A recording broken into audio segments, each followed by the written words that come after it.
Šiandien pakalbėsime apie skiepus. Kasmet bemaž visi apie juos intensyviau pamastome prasidėjus gripo epidemijai.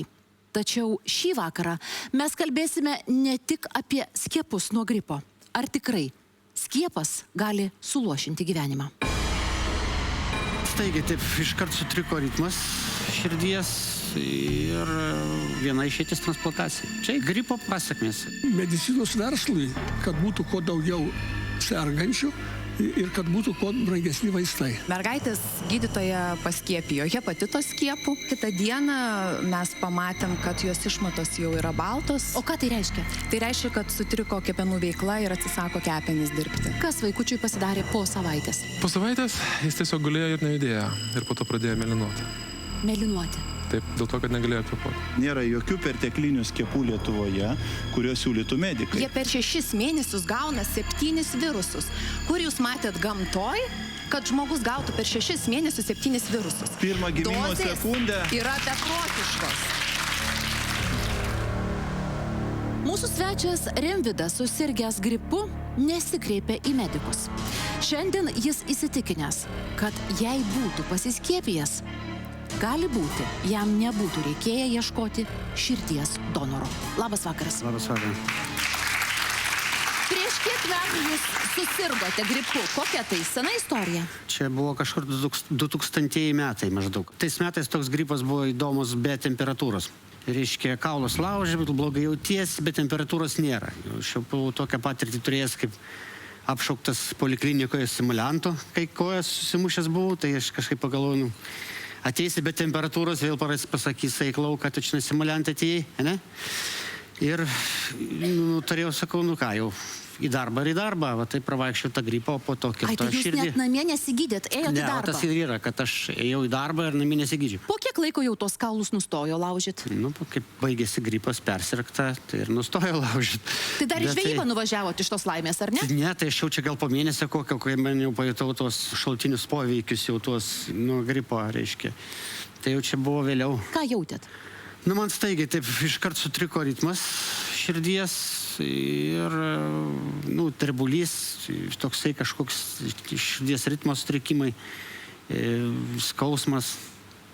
Visi tokie simptomai, po to kreipiausi į polikliniką pas gydytojus, nustatė, kad dilatacinė kardiomiopatija, net pavadinimą užmiršau. O ką tai reiškia? Tai reiškia, kad širdies raumuo išsiplečia, jis negali susispausti, negali susispausti kraujo, reiškia, krinta spaudimas, krinta slėgis širdį susidaro visokie krešuliai, trombai ir žmogus pradeda dust, neužtenka maistinių medžiagų, nei kūnų, nei smegenim ir palaipsniui tampi kaip nebevaikščiojantis, o tiesiog kaip daržovė prikaustytas prie lovos. Viena išeitis transplantacija, kitos nėra. Taip, sveikam žmogui iš giedro dangaus sužinote, kad jums reikia keisti širdį. Ne iš karto pasakė, aišku, ligoninėje gulėjau, profesorius Rimvydas atėjo, čia su studentais, čia va šitam va reikia transplantacijos, šitas jau po transplantacijos, šitas, vienu žodžiu, šitoje palatoje sako, visiems reikia transplantacijos. Jūs tokiu būdu sužinojot? Jo, man akis išsiputė, sako, o kaip čia aš kaip tai lyg ir ne, sako, reiks ir tau. Tai va taip ir sužinojau, kad ir man reiks. Subtiliai jums ir pranešė. Jo, taip aiškiai, paprastai, kad va, reiks. Ir pradėjot laukti donoro? Kaip, tada dar jaučiausi, kaip širdies išmetimo frakcija matuojama per echoskopiją, kai daro. Ir matosi, kiek širdis išmeta kokį kiekį kraujo. Ir dar ta išmetimo frakcija turėtų būti apie 50, kiek aš žinau. O čia pas mane jau, kai matavo, tai 45, po to krito vis, kas pusę metų kažkur matuoja, tai vis po 5, po 2 procentus, po to liko 10, 8, 5, po to nebesimatė jau. O kai jau nebesimatė, aš jau ne tai, kad laiptais aš jau per palatą pereit negalėjau, aš uždusdavau, jau reikėdavo atsisėsti. Tai visiškai neįgalus žmogus darėtės, taip? Visiškai nieko negaliu. O tiesa, kad jūsų žmona laukėsi, taip? Laukėsi, kai aš jau buvau gavęs pasiūlymą transplantacijai. Vieną, bet kadangi dar buvo laukimo stadija tokia ankstyva, Tai dar nutariau, sakau, reikia, nors aš galvoju, gal dar tikrai datrauksiu, matysiu, dar visai taip jaučiausi neblogai, bet po to staigiai pradėjo blogėti. Nelabai supratau, taigi jūsų žmona laukėsi, jau pasiūlė, atsirado donoras, taip? Jo. Ir jūs bijojote operacijos? Jau sakiau, geriau aš nukeipsiu, negu žinot, kai susinervuos moteris, kokie rezultatai gali būti. Oho, taip rizikavot. Nu, tą ką daryti. Norėjau Bet ką pamatyti. daryti? Vis tiek po to prireikė operuoti. Reikėjo vis tiek. Tai naujagimį pamatėt jau su nauja širdelė? Jos pamačiau tik tai su dirbtinė širdelė, aš išėjau iš ligoninės kaip tik jau su dirbtinė, o jisai pasitikti, skaityk, jau iš gimdymo namų pasiimti. Ir po to atsirado donoras, atsirado jum skirta širdelė, taip? Taip. Ar viskas sklandžiai pavyko? Aš turėjau labai didelį norą gyventi ir pasveikti ir aš kitaip negalėjau, aš tikėjau, kad aš išeisiu iš tos operacinės, reiškia, turiu išeiti, reiškia, ir išėjau, viskas. Ir jau paprasta. daug metų vaikštote. 10 metų. Ir ne tik vaikštote, ir ne tik per palatą galite praeiti, bet jūs ir krosą jau galite bėgti, taip? Ja. Kaip nelabai toli, aš po 5 kilometrus nebėgu, aš 1,5–3 kilometrus galiu nubėgti, bet taip nesiplėšau, kad, reikia pabiškį treniruoti, bet nenuvaryti, kaip sakyti, vis tiek. Tai aišku, reikia padėkoti medikam ir amžinatilsį jaunuoliui, kuris tapo jūsų donoru, Taip. tai žuvęs žmogutis, ar ne? Taip, jau šito dėkingumo kitaip negali išreikšti. Tikrai labai džiaugiamės, kad jūs gyvas ir galite gyventi pilnavertį gyvenimą. O dabar prie šios laidos temos, prie skiepų. Ar manote, kad jeigu būtumėte pasiskiepijęs, tada nuo gripo tais metais jums nebūtų reikėję praeiti visų tų sudėtingų operacijų? Gali būti, tikriausia. Bet Ar buvo medikų taip pasakyta, ar čia jūs taip sugalvojote? kaip 100% gali pasakyti, bet tikimybė didžiausia, kad jeigu būčiau pasiskiepęs, tai tikriausiai būčiau praėjęs lengviau. Bet kas pasakė jums tą versiją, kad čia širdelė taip labai sušlubavo būtent dėl gripo? Kas pasakė? Gydytojai, čia gripo šitos pasekmės, šalutiniai poveikiai. Dabar labai noriu pakalbinti medicinos mokslų daktarą poną Vytautą Stonkų, kuris teigia, kad kai kurie skiepai išvis nereikalingi. Vienas tokių būtų nuo gripo. Labas vakaras. Labas vakaras. Pirmiausia, paklausiu iš to, ką jūs girdėjote. Ar žmogus po mėnesio atėjęs pas gydytoją pasakęs, kad jam kažkada laužė kaulus, teisingai padarė išvadą, kad jaučia gripo pasekmė? Jis ir medikai teisingai nusprendė? Čia gali būti, kad tai buvo gripas, gali būti, kad tai buvo ir kita virusinė, bet kokia liga. Galbūt net ir bakterinė. Ką aš norėčiau jums priminti, kad praeito amžiaus 3 dešimtmetį gydytojai buvo, neturėjo tokių tyrimų, bet jie turėjo išminti didelę. Ir po bet kokio karščiavimo, nesvarbu, gripas, viršutinio kvėpavimo kataras, angina, plaučių uždegimas, žmogus turi ilsėtis mažiausiai 4 savaitės ir labai palaipsniui didinti krūvį. Nes kas gaunasi? Bet kokios infekcijos atveju yra pakenkiama širdis, yra miokarditas, jis gali būti labai nežymus, gali būti tenai, bet jeigu yra pulsas padidėjęs, visą kitą, žmogus turi, kaip sakant, bent jau 2–3 savaitės labai palengva įsijungti. O ar skiepai būtų padėję? Pirmas dalykas, nieks nežino, ar jis būtų skiepijęs, ar tas gripas būtų buvęs ar nebūtų buvęs. Vakcina ne visada apsaugo nuo tos ligos. Bet ar gali vakcina pakenkti sveikatai? Gali pakilti temperatūrą tenai, koks tai silpnumas, alergija gali būti. Labai retai jau, tai iš 100 000 skaičiuoti, kad gali ir mirti. Bet praktiškai, vien dėl to, kad nenaudoti vakcinos nuo gripo, dėl jos komplikacijų, tokių greitų, tai tikrai nėra reikalo. Kokių dar, anot jūsų skiepų, mums tikrai nereiktų daryti? Jūs manot, kad tai bereikalinga? Man juokingai atrodo, kada dabar žmogaus papilomos virusą, reiškia, nuo virusų irgi paruošti yra skiepai, reiškia, kadangi jie būktai sukelia gimdos kaklelio vėžį. Tie skiepai yra brangus, 3 kartų reikia skiepyti, litais tai būdavo maždaug po 500, reiškia, apie 1500. Ir prašo, kad tenai išskirkit kokią 30 milijonų, reiškia, šitams, kadangi reikia. Bet kas iš to 30 milijonų, tai paskiepysi tenai 13-15 tūkstančių mergaičių. 100 tūkstančių moterų turi šitas papilomas ir neserga gimdos kaklelių vėžių. Ginekologai, onkologai į tos irgi nekreipia, bet čia yra mano grinai asmeninė nuomonė, nes jeigu jie ir turi kokią tą įtaką, bet nelemiamą, kad čia gimdos kaklelių vėžiai. Atleiskit, paklausiu, tai kodėl tada yra skatinama tai daryti? Nu, kodėl? Čia yra pinigai. Verslas čia? Nu, kaip pasakyti, mes turim suprasti paprastą dalyką. Žmogus nori nesirgti, susirgus greit pasveikti ir gauti pigių vaistų. Medicinos verslui yra viskas priešingai. Kad būtų kuo daugiau sergančių ir kad būtų kuo brangesni vaistai.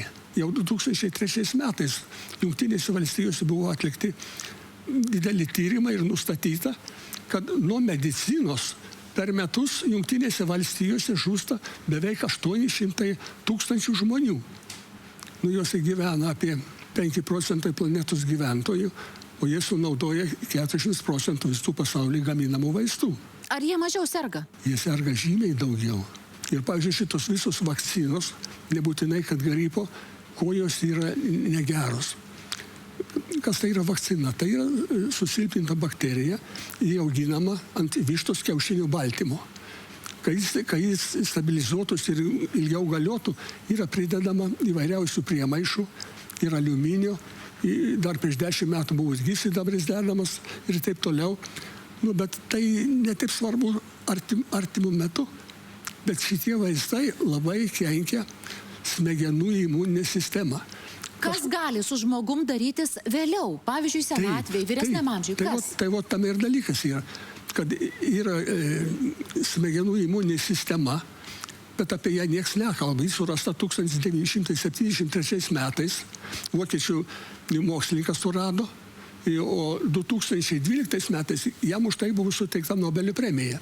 Ir ką jis įrodė? Ką žmogus, turėjęs vakciną, po daugel metų patirs? Kaip atsilieps? Ne tik vakcina. Šitą imuninė sistema blokuoja medžiagas, kurių nereikia organizmui. Bet jeigu jūs bet kokius vaistą panaudosit, bet kokį nesvarbu, leidžiama, geriama, jis paplinta po visą jūsų organizmą, visur. Išskyrus smegenis. Yra hematoencefalinis barjeras, kuris trukdo patekti tokiom medžiagom, kurios, reiškia, kenkia smegenim. Už tai, kada būna kai kurios ligos, antibiotikus leidžia, pavyzdžiui, į stuburo kanalą, kada apeit šitą barjerą. O kas bus senatvėje? Kas vyresniam amžiui atsitiks? Nu, kas bus? Alzheimeris, Parkinsonas. Čia prisidės ir kiti vaistai. Ar jūs pats skiepėtės kasmet? Nu, kaip pasakyti, kažkada agitavau, jau 20 metų nesiskiepiju, niekad nesirgau. O kodėl agitavote? Nes galvojau irgi kaip ir kiti, kad čia kas per neišmanėliai, kokie netikė. Jūs tikėjote medikų aktyviai dirbdamas, Taip. kad reikia patarti žmogui, taip? Taip, bet dabar tai ne. Bet dar kas yra? Yra didžiausias farmacijos verslo laimėjimas pasiektas jau kokie 50 metų, kad jie įteigi visuomeniai, žiniasklaidai, kad reikia riboti valgomosios druskos kiekį, kad jis sukelia insultą, infarktą. O jūs kaip manote? Tai yra absoliučiai yra visiškas melas. Reikia daug druskos valgyti? Druskos reikia tiek, kiek jos reikia. Mesgi paprastai žinom, ašaros, seilės, šlapimas, visi yra sūrus. Ir jeigu mums trūksta druskos, bet sudarom bakterijom sąlygas veistis. Apie ligų prevenciją, daktarė, mes dar būtinai pakalbėsim. Dabar turime grįžti prie konkrečiai skiepų ir noriu pakalbinti Užkrečiamų ligų ir AIDS centro direktorių poną Saulių Čaplinską, kuris sako, kad tik skiepai gali padėti išvengti gripo ar jo komplikacijų. Labas vakaras, daktarė. Labą vakarą. Dėkui. Gal pradėkim nuo to. Aš norėčiau užduoti klausimą gerbiamam kolegai. Kai kalbam apie farmacijos biznį, daktarė, gal jūs galit maždaug pasakyti, kiek Lietuvoje mes visi mokesčių mokėtojų pinigų išleidžiam gripo gydymui ir kiek skiepam nuo gripo? Turbūt jūs žinote Tai vat aš galiu pasakyti, skiepam nuo gripo, jeigu skaičiuo taip, kai užperka valstybė, vienas skiepas kainuoja apie 2 eurus, nu, grubiai šnekant, mes išleidžiam 200 000. O vien tiesioginiam gydymui ir komplikacijom 25 milijonus eurų. Tai gal būkim tikslus ir aiškus, kad kai mes kalbam apie farmacijos biznį, tai pala, gerbėmieji, gydyme pagrindinis biznis bus. Tai abiem atvejais laimi farmacininkai, o mes sergam ir nepasiskiepiję, ir pasiskiepiję. Tai dabar žiūrėkit, tai pirmiausiai galbūt konstruktyviai diskutuokim apie tai, kad normalu, kad apskritai sprendimų priėmimo etikoje yra 3 pagrindiniai klausimai, ar ne? Kas turi daryti, ką turi daryti, už kokius pinigus turi daryti. Medicina žengia labai didelį žingsnį į priekį. Kitas klausimas, kad jeigu daugumai iš mūsų galbūt didžiausias autoritetas yra daktaras Google'as, kur neaišku, ką tu ten rasi ir kur tu ten nueisi, tai mes tada galim ir pasiklyst būtent tose, informacijos, pavadinkim taip, džiunglėse. Atsiprašau, bet jeigu negooglinu, o atėjau skiepo nuo gripo, ar tikrai būsiu informuota, kad Alzheimeriu galiu 50% labiau susirgti? Man labai įdomu, iš kur gerbiamas daktaras, paėmė šitos skaičius. O tada kas parašyta prie skiepo? Kas parašyta prie skiepo? Kuo aš rizikuoju? Žiūrėkit, kai kalbam apie mokslo įrodymus, mes turim kalbėti apie tai, kokio lygio tie yra mokslo įrodymai. Tai yra A įrodymų lygis, B, C ir geltonoji literatūra. Tai mes vadovaujamės geriausiai, jeigu turim A įrodymų lygį.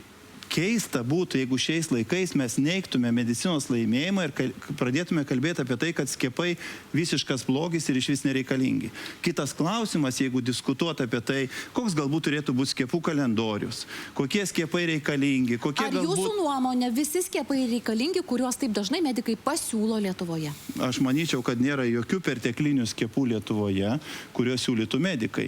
Kai mes kalbam apie skiepų kalendorių ir kai mes kalbam apie privalomus skiepus, mes turėtume suprasti vieną dalyką, kad privalomi skiepai reiškia, kad medikas privalo pakalbėti su savo pacientu ir jam pasiūlyti. O toliau jau pats pacientas, tiksliau, kai kalbam apie vaikučių skiepus, mamytė, tėvelis sprendžia, kaip jam pasielgti vienu ar kitu atveju.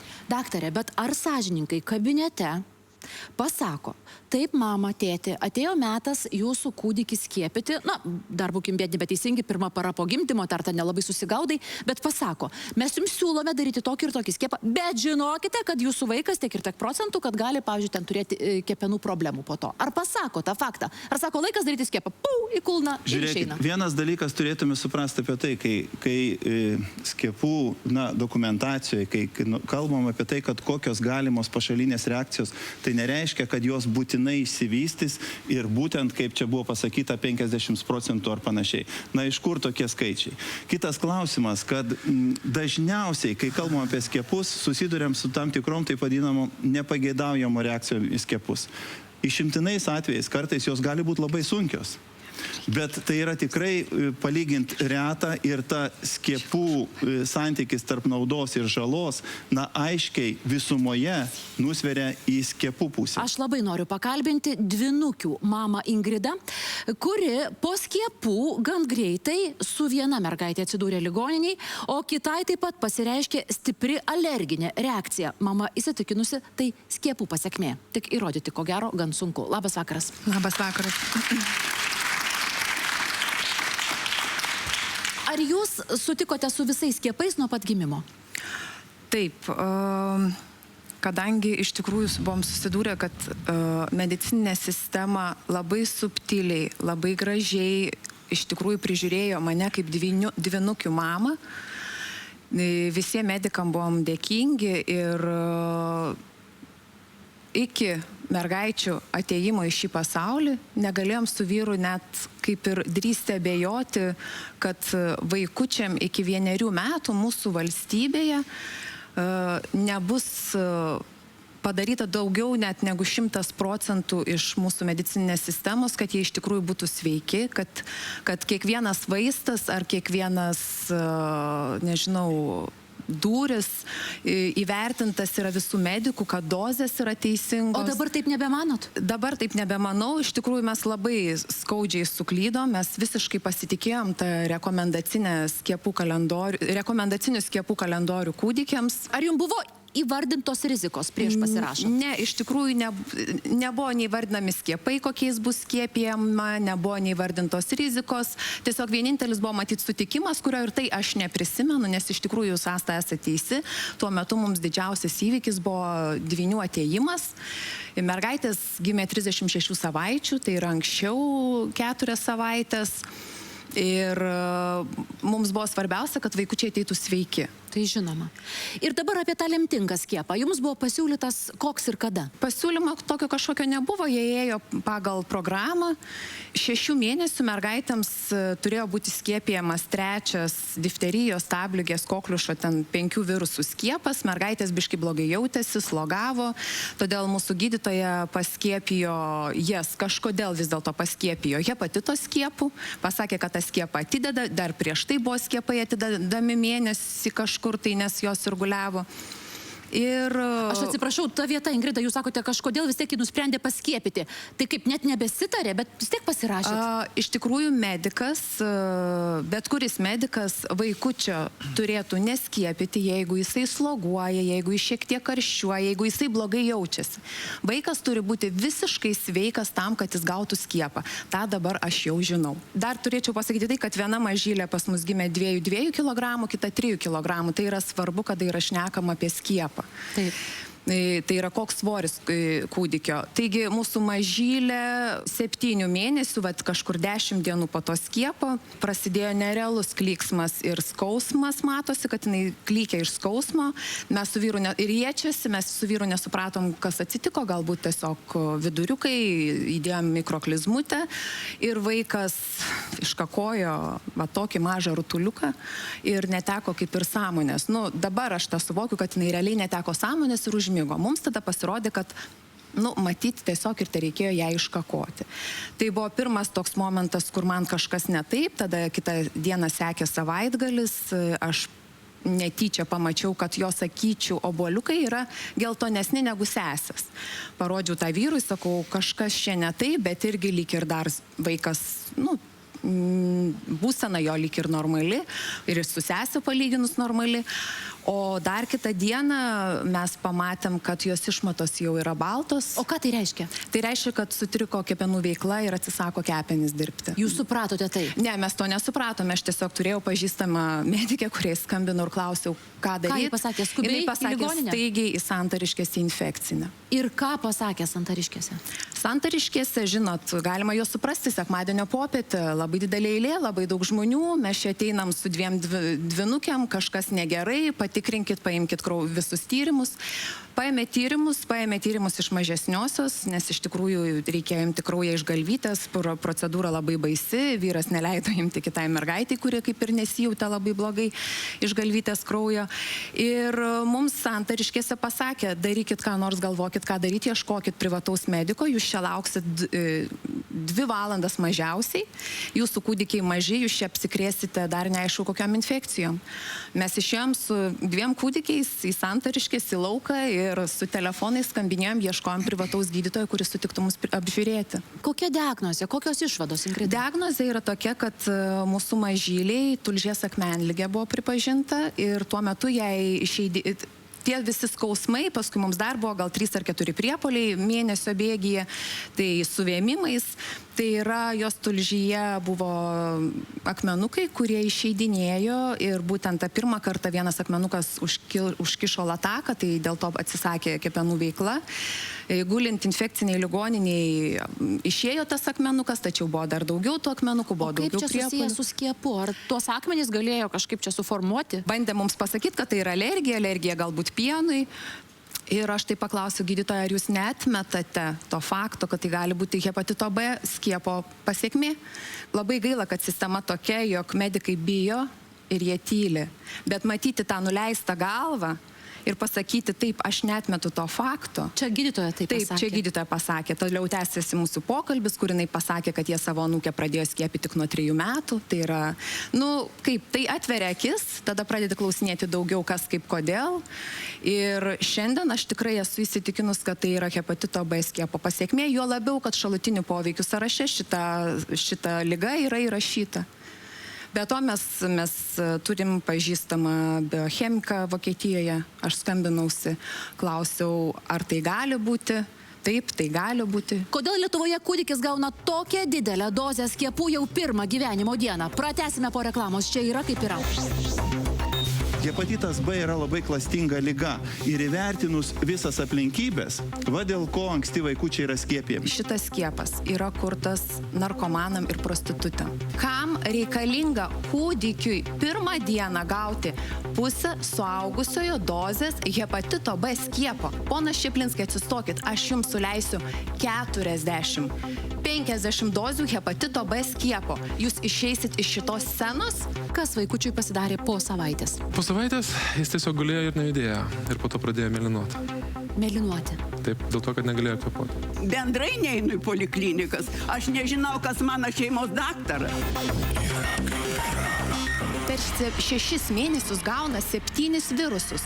Kur jūs matėt gamtoj, kad žmogus gautų per 6 mėnesius 7 virusus? Šitos visos vakcinos yra negeros. Pridedama įvairiausių priemaišų ir aliuminio. Dar prieš 10 metų buvo gyvsidabris dedamas, labai kenkia smegenų imuninė sistema. Hepatitas B yra labai klastinga liga, va dėl ko anksti vaikučiai yra skiepijami. Medikai bijo ir jie tyli. Ingrida, jūs be abejo, kaip kiekviena mama, mylinti savo vaiką, po to domėjotės dar gilyn ir daugiau apie tai. Ar būtinas jūsų nuomonė tas skiepas? Aš manau, pagal tai, kiek domėjausi ir pagal tai, kiek aš žinau dabar apie šitą skiepą, hepatitas B, šitas skiepas yra kurtas narkomanam ir prostitutėm. Tai yra liga hepatitas B, kuri ir plinta kraujo arba spermos keliu. Kūdikis, jeigu yra rizika, kad kūdikis gali perimti šitą ligą iš mamos, aš manau, kad valstybei būtų daug pigiau tiesiog padaryti kiekvienai mamai kraujo tyrimą. Ir tai būtų daug pigiau negu 3 hepatito B skiepai. Ir išsiaiškinti, ar gali vaikas paveldėti. Jeigu mama neserga hepatitu B, kūdikiui neperduos. Jeigu mama nėra medikė, kūdikiui yra labai maža tikimybė, kad jisai kažkur tai iki 3 metų aplinkoje apsikrės šitą ligą. O hepatito B skiepas atliekamas iškart po gimimo, taip pat dar kartą po mėnesio ir dar kartą po 2 mėnesių. Noriu paklausti jūsų, daktarė, kodėl tas skiepas taip skubamas daryti Lietuvoje? Kai eina kalba apie hepatito B skiepą, tai iš dalies aš pilnai sutinku su ją, kad seniai reiktų galbūt pradėti testuoti būtent nėščias moteris ir toliau skiepą atidėti. Bet kol šito nėra, labai pavojinga. Kodėl nėra? Mes dabar čia kaip mamos apie išsižiojom. Aš atsiprašau. Tai badė tokį kūdikį. Užbaikim mintį. Kol nėra testuojamos visos nėščios, jūs turėtumėt suprast, kad hepatitu B užsikrės 100 kartų didesnė tikimybė negu živ infekcija ir užtenka 3 viruso dalelių. Užtat bendraja prasme galima būtų pasakyti visiems Lietuvos gyventojams, kad jeigu net nedidelė žaizdelė pas jūs yra, užklijuokit ją, nes bet kur gali būti užteršti paviršiai, kur galima užsikrėsti. Bet ar aš neteisingai žinau, kad hepatitas B tai yra sekundės dalis, kai turi susitikti kraujas ir kraujas? Visai teisingai. Tai kaip čia taip lengvai, bet kur prisilietusi galiu užsikrėsti? 95% hepatito B sergančiųjų yra išgydoma. Nuo hepatito B skiepo yra mirusių daugiau negu nuo pačio hepatito B. Jūs man pasakykit, šito skiepo veiksmingumas yra neaiškus.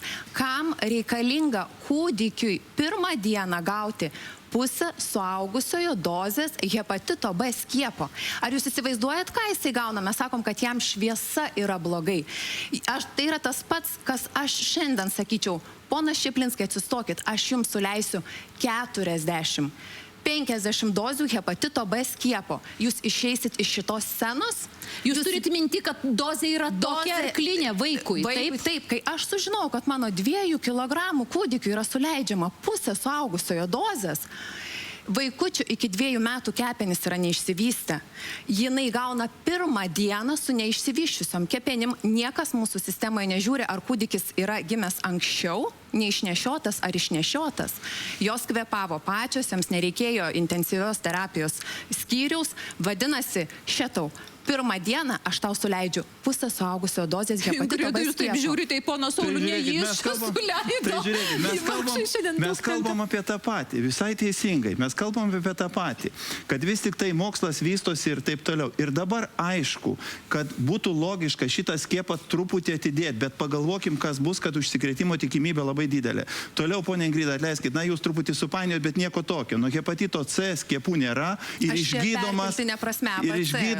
išgydomas yra hepatitas C išgydomas. Hepatitas B tik tai gerai simptomiškai gydomas. Beje, auditorijai galima pasakyti, kad Pamela Anderson, viena iš tokių žymių, kaip sakant, žvaigždžių, sakykim taip, kurią hepatitų C būtent buvo užkrėsta, kaip jūs pavadinat, narkomano lyga, na, jai darant tatuiruotę, ir jinai pirma, kur iš tų žvaigždžių, kur buvo pasakyta, kad jinai sėkmingai išgydyta.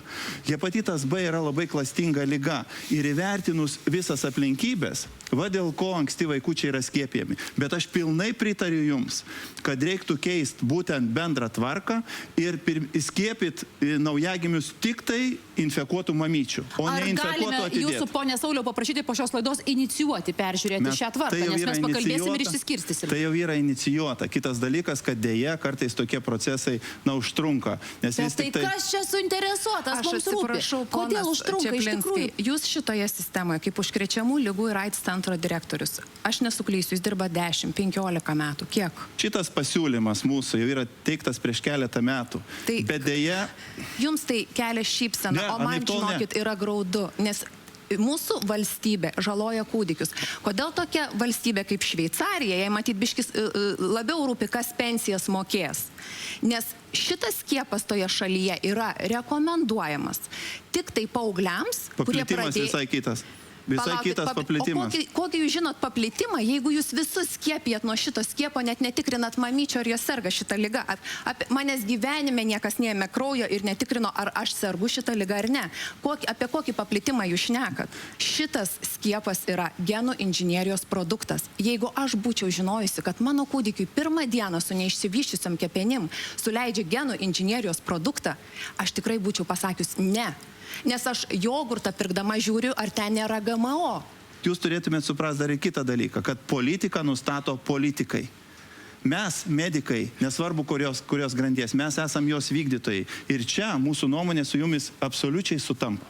Ar teisingai aš čia dabar išgirdau tiesioginę prasme, kad net ir skiepyti vaikus, ar ne, Lietuvoje sprendžia politikai, o ne medikai? Visiškai teisingai. Taip. Tai sprendimą priema gydytojai, tiesiog paleidžia politinį sprendimą ir nesigilina daugiau nieko. Taip galima suprasti šitą žodžių. Super.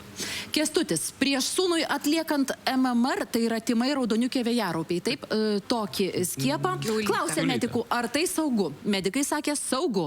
Po savaitės sūnus buvo išvežtas į reanimaciją. Jūs, žinau, atsakingai svarstėte ir iškart nesutikote daryti kai kurių skiepų, tiesa? Taip, mes buvom nusprendę atidėti skiepus iš tikrųjų iki 2 metų ir daugiau, tačiau kadangi buvom priversti pradėti skiepyti dėl priimto įsakymo sveikatos apsaugos ministro dėl leidimo į darželius. Mes buvom valstybės išprivartauti skiepyti. Taigi, kai skiepas tapo, liaudiškai tariant, privalomas, jūs nusižengdami savo įsitikinimam ir, sakyčiau, žiniom, ką buvote sukaupę, kad tai gali pakenkti, vis tik padarėte skiepą. Mes iš tikrųjų buvom nusprendę vėliau skiepyti, tai mes nebuvom taip, kad visiškai atsisakė to skiepo. Taip, bet teko paankstinti. Mes tiesiog pamatėm, kad mes kitaip nebūsim priimti į darželio, tai akivaizdu, kad yra pakankamai sudėtinga šiandien dirbančiam žmogui, dirbančiai šeimai ir aktyviams žmonėms. Ir mes paskaičiavom, kad mums laikas pradėti maždaug atspėtumėm į traukinį.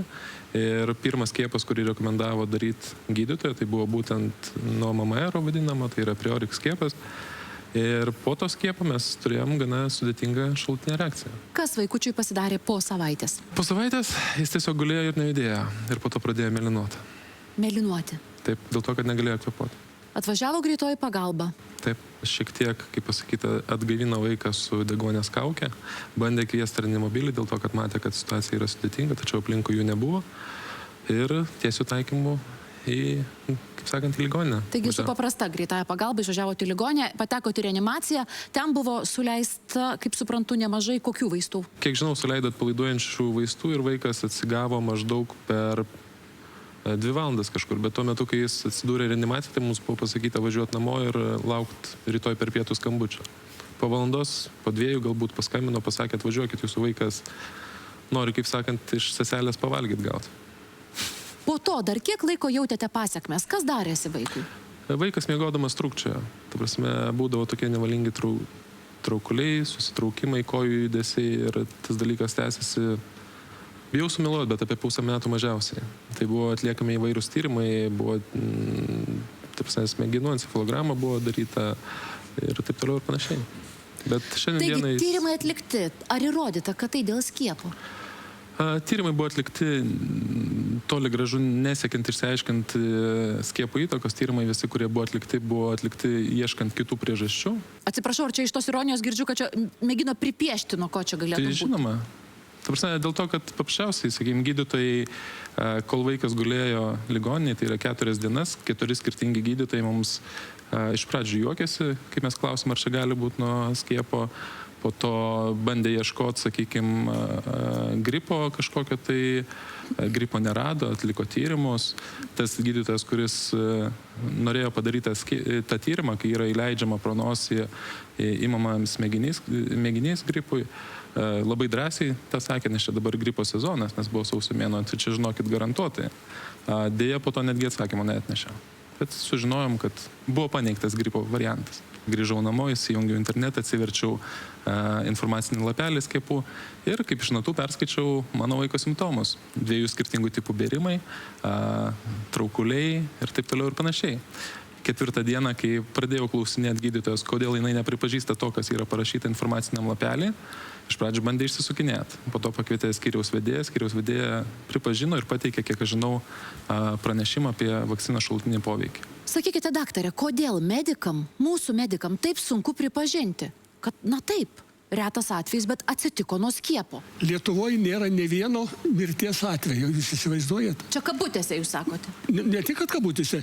Statistikoje nėra ne vieno atveju, kad žmogus būtų miręs nuo sveikatos paslaugų, ar tai nuo vaistų, ar nuo tyrimų, ar kalos. Nėra. Dirbam be klaidų. Absoliučiai. Ir kodėl dabar kyla toks ginčas? Kyla tas ginčas dėl to, kad šiuo metu yra nustatyta, kad nemažai tyrimų yra falsifikuojami. Ypatingai, kai susijęs su genetika. Dabar žiūrėkit, iš viso Lietuvoje per metus mes turim 650 tūkstančių skiepų dūrių epizodų. Užregistruota nepageidaujamų reakcijų 65. Nu taip, galim pasakyti, gal ne visas registruoja. Tai naudodamasi progą ir pasiūlykim ir pasakykim, ypač tėveliams ir medikams, kad kiekvieną atvejį reikia išanalizuoti, reikia aptart. Bet jeigu mes pasiduosim vien tokiom, kaip pasakyti, kad iš vis neiksim skiepus, daktaras mėgo cituoti daug Ameriką. Negalima neikti visų skiepų, aš tavai net neturiu omeny. Bet iš jūsų kalbos gali taip susidaryti toks įspūdis. Šiai dienai yra skiepai tikrai neneigiami. 93–97% Lietuvos gyventojų savanoriškai rekomenduojamais, privalomais, kaip ten mamytės tėveliai supranta, skiepais yra skiepija savo kūdikius. Taip kad tikrai skiepijimo procentas yra labai didelis. Pas mus skiepai yra dievai šiai dienai. Bet kas iš tikrųjų yra neigiama, yra totaliai neigiamas šalutinis poveikis. Aš savo gydytojos prašiau, užregistruokit mūsų atvejį. Ar jūs manot, kad jinai užregistravo? O kodėl ne? Tai paklauskim, kodėl medikai, kurie turi prievartą pasiūlyti skiepą ir dar gauti iš tėvelių parašą, kad jūs atsisakot skiepų, kodėl jie neturi prievartos užregistruoti? Tai kodėl prievarta yra skiepai? Arba norima tai padaryti? Prievartos nėra, lygiai taip pat kaip privalomų skiepų nėra. Aš atsiprašau dėl privalomų, pamiršau labai svarbaus klausimo Kęstučio paklausti. Juk Kęstutis su savo šeima nusprendė mažylį skiepyti tik todėl, kad buvo privaloma, kaip jis išsireiškia, išprievartavo valstybė, nes būtų nepatekę į vaikų darželį. Ar patekot? Deja, likom 6 eiliai už brūkšnę. Nepateko. Ne. Mano atveju, nes aš tik tai jį geriausiai žinau, pagal informacinį lapelį febriliniai traukuliai, tai yra artimiausia, kas buvo mano vaikui. Turėtų būti registruojami daugiau negu 1 iš 100 atvejų, mažiau negu 1 iš 1000. Tai jeigu Lietuvoje per metus gimsta maždaug 30 000 vaikų, tai nesunku suskaičiuoti, turėtų būti nuo 30 iki 300 atvejų registruotų šalutinių poveikių. Tačiau 15 metais nebuvo registruotas nei vienas. kaip įstaigos atsakingos už būtent šalutinių poveikių, šalutinių reakcijų registraciją, vadovo labai norėčiau paklausti, kodėl taip yra ir kodėl nieko nėra daroma taip, kad tas skaičius šalutinių reakcijų, kuris yra pagal informacinį lapelį, kuris yra pagal klinikinius tyrimus ir pagal viską, kuris turėtų būti iš tikrųjų kažkur arti realybės. Kur vaistų lapelėje parašoma, kad galima, tai nereiškia, kad tie gali būti. O kitas klausimas, galbūt jūs teisūs, galbūt tikrai, tam tikrais atvejais paprasčiausiai medikai jų neregistruoja, arba gali būti taip, kad tėveliam atrodo, kad tai yra skiepų priežastis, medikai galbūt nemato to ryšio. Kitas klausimas, ar jie teisūs ar ne. Ponas Čeplinskai, kaip jūs galėtumėt pasižiūrėti į tuos kūdikius, kuriuos skiepai žaloja? Kūdikių iki 3 metų kalendorius yra per intensyvus, yra skiepų kokteilis, kurio jie nepakelia. Jie per 6 mėnesius gauna 7 virusus. Kur jūs matėt gamtoj, kad žmogus gautų per 6 mėnesius 7 virusus? Pirmą gimimo sekundę. Yra beprotiškos. Ar jūs iš tikrųjų, ponas Čeplinskai, širdį čia turit? Jūs suvokėt, kokiais mastais yra žalojami kūdikiai? Tai yra alergijos. Alergijų mes neneigiame, kad didėja tokiais skaičiais. Yra baisu. Visi kūdikiai alergiški. Astmos. Ir viskas dėl skiepų? Palaukit, mes iš vis neigiam, pas mus nieko nėra dėl skiepų. Pas mus skiepai yra tik tai nauda. Pas mus nuo skiepų neįmanoma gauti jokio pripažinimo. Aš ką tik pasakiau, kad reikia registruoti. Skaičiai, kurie yra atlikti po klinikinių tyrimų, yra mažiau patikimi negu jūsų surinkta statistika apie skiepų šalutinius poveikius. Daktarė, ar jūsų šeima kasmet skiepijasi nuo gripo? Žinoma. Nuo gripo? Aš netgi ir nuo pneumokokinės infekcijos pasiskiepiau. Aš norėčiau sužinoti hepatito B. Taip. Nuo hepatito B seniai buvo atlikti skiepai. Tai jeigu seniai jau laikas yra pasiskiepyti, nes jų galiojimas tikrai pasibaigęs, kodėl mūsų medicinos personalas nėra tada skiepijamas? Skiepų galiojimas kiek? 10, 15, net ir tiek metų nėra. Bet mes skiepijam nuo hepatito B kūdikius, kurie bus parvežti saugiai namo. O medikas, kuris dirba rizikingoje aplinkoje, nėra skiepijamas. O medikai nėra skiepijami. Tai gal taupom pinigus? Gal kūdikių kalendorių patvarkom taip, kad kūdikiai hepatito B skiepo nebegauna, bet jie savo norų padovanoja šituos skiepus medicinos sistemai. Akivaizdu, kad problema yra. Deja, per šią trumpą, neilgą laidą mes nespėsime jos išspręsti. Aš širdingai dėkoju visiems, beje, už drąsą, kurie sutiko ateiti ginti savo nuomonės. Bet labai noriu išklausyti ponios Ksaveros Vaištarienės. Jie yra Lietuvos vegetarų draugijos prezidentė, chemijos mokslų daktarė, kuri, labas vakaras. Labas. Neįsižeiskit, pasakysiu, jau 100 metų nieko nesergat. Jeigu jau būtų man 100, bet greitai jau bus. Aš pajuokavau, ponia Ksavera. Iš to, ką girdėjote, matote, kiek čia aistrų, kokia aktuali problema. Jūsų įžvalga, ar reikalingi tie skiepai? Jeigu žmonės būtų protingi, pakeistų mitybą, padarytų kraują šarmišką, vot gerai daktaras sako, valgykit kažkiek drusko, šarmina kraują. Šarminis kraujas jokių virusų nepriima. Valgyt daržovių 2 kartus daugiau negu kitą maistą. Kito maisto, kas labiausiai užrūgština mūsų kraują? Užrūgština pieną produktai visi, kiaušiniai, mėsa, balti miltai, saldumynai. Palikit žuvį, makrobiotikos šią sistemą. Į tai tik, pavyzdžiui, moterim 100 gramų, vyram 140. Ar teisingai supratau, kad šarminiam organizme, mūsų kūne, tada į jį tiesiog nepateks virusai? Neina tas virusas iš tolo prie to žmogaus. Jis tik prie rūgštaus mėgsta. Man vienas skiepas padarytas 5 metų ten nuo raupų. Ir viskas. O nuo gripo kasmet nesiskiepijat? Koks čia, aš bendrai neinu į poliklinikas. Aš nežinau, kas mano šeimos daktaras. Taip. Iš tikrųjų, puikus patarimai. Dabar dar kartelį pasakykim, ko šiukštu stenkimės nevalgyti, ko vengti. Pieno produktai. Bet vaikui tai reikia. Mamos pienas reikalingas. A po to tik tai migdolų pienas atstoja moters pieną. Šitas karvės pienas yra klijuojantis. Kazeinas yra klyje ir jo labai daug. 4,7 procento yra 100 gramų, o moters piene 1,7. Kaip mažai reikia baltymo žmogui. Niekas nekalba apie tai, kad mes esam dualas, mes esam dvasia ir kūnas. Pusę maisto mums duoda Dievas, kaip mes dvasia esam. Tai valgyti reikia per pusę mažiau negu dietologų yra nustatyta. Išdėliojai pietų meniu ant 3 kartų į tavo mitybą, į čia bus subalansuota, į nei jokių nebus gripai, neis ten jokie. Esant tokiu sezonui gripo, nereikėtų valgyti jautienos ir riešutų. Jis turi tenai. O lizinas yra labai veiksmingas. Kuo aš įsitikinau, tai su savo žmona. Žmona herpes virusas būdavo, nežinai kur dėtis, biškai peršalo, tuoj pat išmuša juosianti puslelinė. O išnaikinot žmonai herpį? Taip, Kaip? paprašiau, kad man atsiųstų lizino. Yra tabletės po 0,5 gramų ir po gramą ir prieš sezoną pradedam naudoti. Dabar ir aš panaudoju. Jis nieko neduoda jokių pašalinių reiškinių. Jis yra kaip maisto, papildomas maisto produktas. Ir tai puikiai padeda. Labai linkėčiau, kad šio vakaro žodžiai virstų ir darbais, kad mes čia pakalbėję, vis tik išėję iš šios studijos neštume tą žinią, kad reikia atkreipti į dėmesį ne tik kaip mes gyvename, bet ir bet kokią tabletę pradėdami turėtume perskaityti informacinį lapelį, kas mums gali grėsti. Galų galop paaiškėjo, kad šioj valstybėje esame tik mes patys labiausiai atsakingi už savo sveikatą. Kaip ir visur kitur, beje, turbūt. Ačiū, kad dalyvavote. Iki greito.